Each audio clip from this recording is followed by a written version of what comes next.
DOS keyboard is known for one thing: keyboards, and the 4Q is no exception.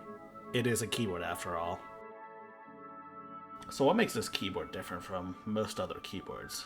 Well, I'm here to tell you that DOS keyboard claims that this is a quote-unquote smart keyboard. The same way you have a smart watch or a smart fridge.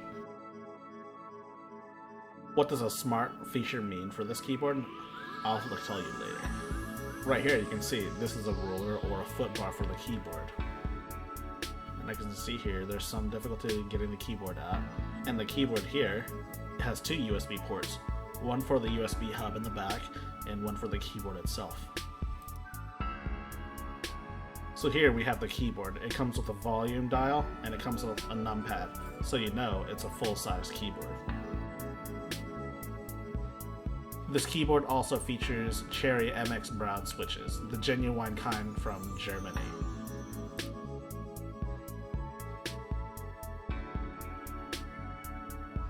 The keyboard itself feels quite premium and durable. It's quite heavy, and it's quite possibly the heaviest keyboard I've used to date.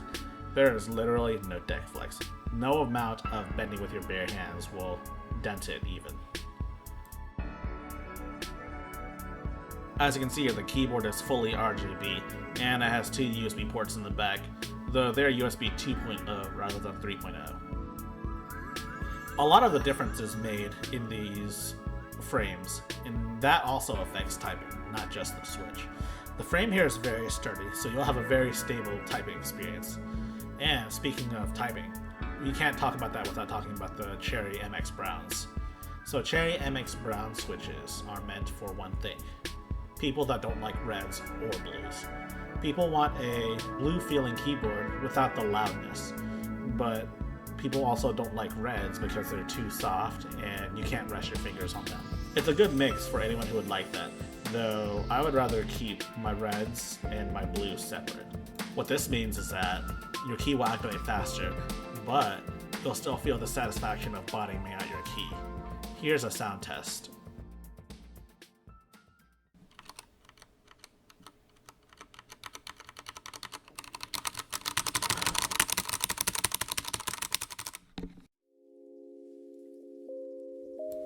The typing experience on this keyboard is pretty good, though for $200 it better be good. And this keyboard is really rigid and flexible, and there is no way you'll ever be able to bend it with your bare hands. Another thing that a lot of enthusiast level keyboards are starting to omit are dedicated media keys as well as dedicated volume controls. Now, I can feel that a lot of the enthusiasts like to keep their keyboard simple.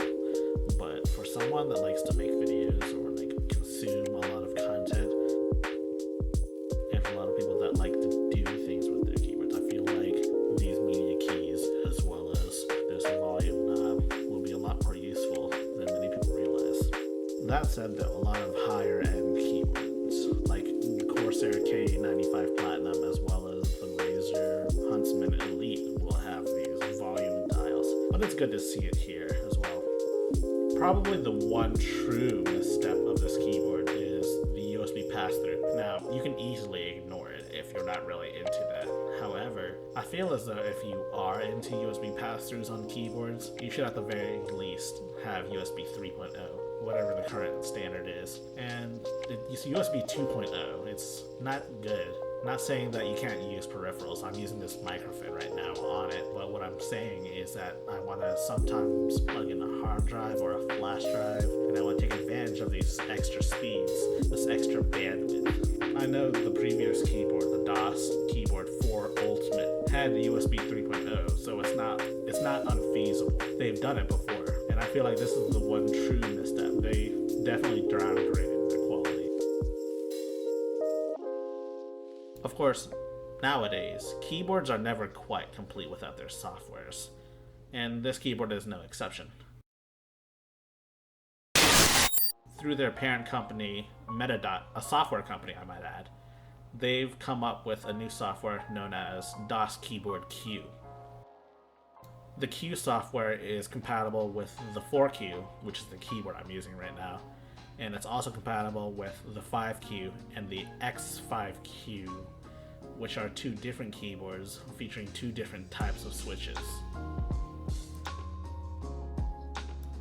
The range of apps are quite limited, but that's mostly because there isn't a whole lot of apps on there. There's system monitoring apps, which are pretty useful, and there's low overhead for that stuff too.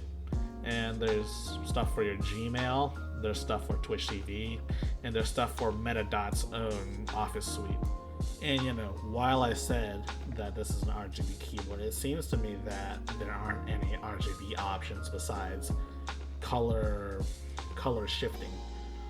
And I'm not even a huge fan of that feature. I want like a color wave, a color wheel, some sort of randomly aligned colors. Right here, this whole keyboard is just shifting colors. It's just shifting colors, and it's all the same color. And I'm not really a huge fan of that. While I was upgrading the keyboard's firmware, it actually flashed like a RGB wave. It's actually crazy that they wouldn't enable this feature for us to use when it's clearly there. And I think DOS Keyboard should open up the keyboard to more people. It feels as if they're limiting it for the sole purpose of being like an Apple store.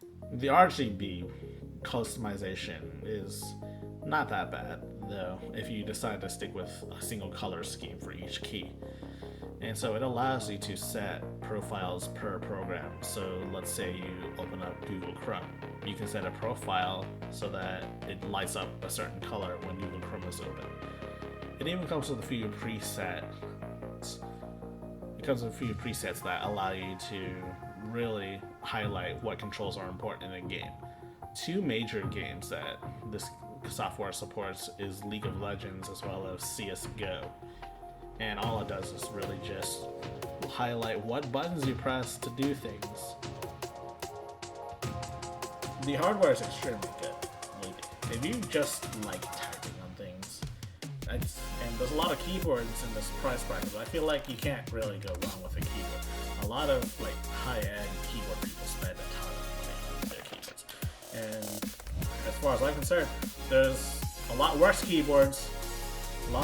A lot worse keyboards you can just buy and use and have them break. This won't break on you. Trust me. I've tried. To all of my loyal subscribers, thank you for watching my video. Thank you for sharing my video. And thank you for being subscribed to me and liking or disliking this video. Please. I really do.